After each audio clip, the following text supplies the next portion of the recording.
దత్తాత్రేయ క్షేత్రంలో శ్రీపాద శ్రీవల్లభుడు సిద్ధి పొందిన స్థలంలో ఉన్నాం. ఇది ఒక గుహ.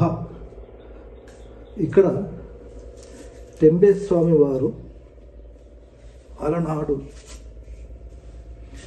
ఈ గుహలో తపస్సు చేసిన దివ్యక్షేత్రం ఇది.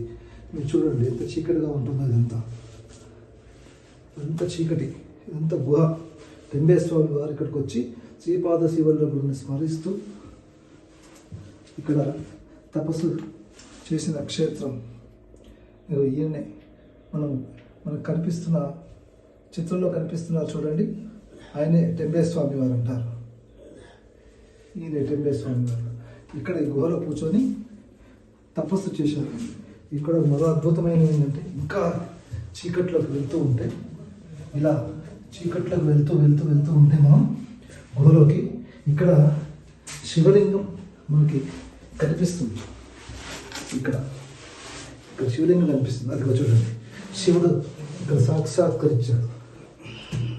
శివుడు ఓం నమ శివాయ, ఓం నమ శివాయ, ఓం నమ శివాయ, ఓం నమ శివాయ, ఓం నమ శివాయ, ఓం నమ శివాయ, ఓం నమ శివాయ, ఓం నమ శివాయ.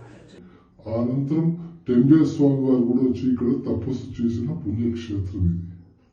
ఓం నమ శివాయ. జై గురుదత్త, జై గురుదత్త.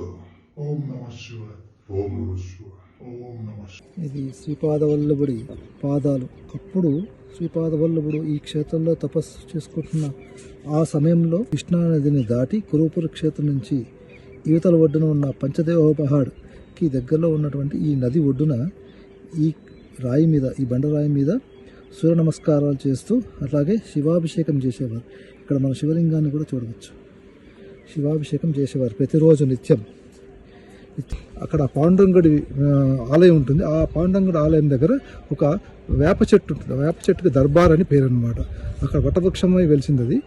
ఆ వటవృక్షం కింద కూర్చొని ప్రతిరోజు నిరంతరంగా దర్బార్ నిర్వహించి అన్నదానం చేసేవారు. ఇక్కడ ఇటుపక్కన వచ్చేసి కురుపురం ప్రతిరోజు మనం ఇందాక వెళ్ళిన క్షేత్రం ఏదైతే ఉందో ఆ క్షేత్రంలో స్వామివారు తపస్సు చేసుకునేవారు. ప్రతిరోజు నదిని దాటి నడుచుకుంటూ వచ్చి, ఈ నదిలోంచి నడుచుకుంటూ వచ్చి యువతల ఒడ్డున ఈ పంచదేవోపహాడ్ అనే ఈ ఊరిలో దర్బార్ నిర్వహించారు. ఇక్కడ వచ్చిన ప్రజలకు ఈతి బాధలు అంటే తమ సమస్యలను బాధలు నివారించడానికి ఉపహారాలు చెప్పేవారు స్వామి.